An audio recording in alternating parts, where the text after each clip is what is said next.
Bon voilà, on est à Fresno, on s'en va. Donc là, je suis dans le salon. Voilà, donc on s'en va aujourd'hui de Fresno. On va aller visiter les jardins souterrains, l'orangerie souterraine de Fresno. Et après, direction San Francisco. Voilà, donc ça c'est notre logement le plus sympa qu'on ait eu parce qu'il est immense. La superficie c'est gigantesque. Manque un peu de déco, mais agréable. Puis une vraie cabine douche, voilà, tout ce qui va bien, tout ce qu'on aime à la française. Voilà. Un dernier petit tour de room tour. Hop. Voilà. Donc là on a l'entrée qui est ici. Ça à manger, couloir qui accède aux chambres, la cuisine. Ici à nouveau une arrière-cuisine avec les machines à laver, en plus les rangements. Là on a encore un shot, un lavabo avec une cabine douche. Et ici c'est là où on a étendu le linge hier. On a un patio. Ce qui est surprenant, c'est que le patio, j'ai l'impression qu'il donne avec le voisin. Bon, j'ai pas trop compris. Mais bon, ça va. Voilà. Et puis là, comme il y a des passages partout. Voilà. Le fameux couloir. La salle de bain. La chambre où j'ai squatté. La chambre de Chloé. Et là, il y a patate. Pour parler, patate. Et donc, voilà. Donc, très belle maison. Très grand. Et puis aussi, pour pas oublier, il y a une moquette au sol. J'ai jamais vu une moquette aussi épaisse. Quand on marche dessus, on s'enfonce. Voilà. Et là, la porte. Et derrière, là-bas, il y a notre voiture.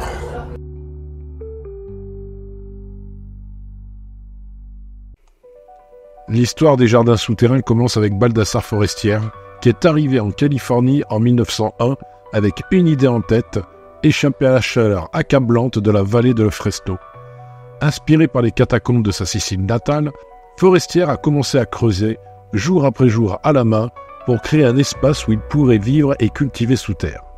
Imaginez 40 ans de travail acharné et de persévérance pour transformer ce terrain en un réseau de passages, de pièces et de jardins souterrains qui s'étendent sur plus de 10 hectares. En marchant dans ces tunnels et ces salles creusées dans le sol, on découvre des arbres fruitiers plantés dans des puits de lumière qui remontent jusqu'à la surface. Ici, oranges, citrons, pamplemousses et bien d'autres fruits mûrissent à l'abri de la chaleur écrasante. Des arcs et des colonnes que Forestière a lui-même conçus pour soutenir le terrain. Il a même intégré des systèmes d'aération naturels pour garder les lieux frais même en plein été. Ce n'est pas seulement un jardin, c'est aussi un véritable espace de vie. Forestière a construit plusieurs chambres, un salon, une cuisine et même une petite chapelle. Chaque pièce est conçue pour recevoir la lumière naturelle d'une manière fascinante. Forestière ne finira jamais entièrement ses jardins, mais ce qu'il a accompli est déjà stupéfiant. On vient de faire le Garden Underground. Bon, c'est joli, mais il fait hyper chaud. Et voilà les filles.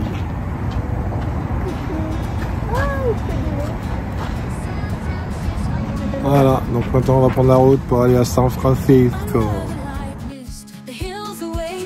San Francisco on the edge of fate. The streets that rise, the streets that fall, open to the ocean vast and tall. The cables sing beneath old trams. The city dances won't be tamed.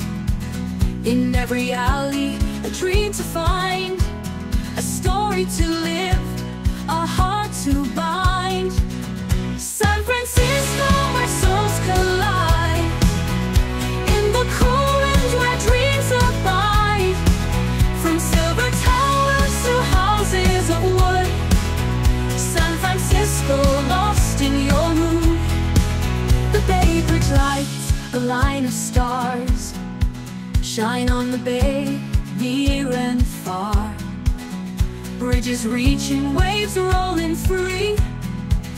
San Francisco, endless mystery. town whispers its ancient songs. La journée touche à sa fin, car pour la prochaine vidéo, c'est tout un autre décor qui nous attend. Une île en plein cœur de la baie, un lieu chargé d'histoire et de mystère. Je parle bien sûr d'Alcatraz.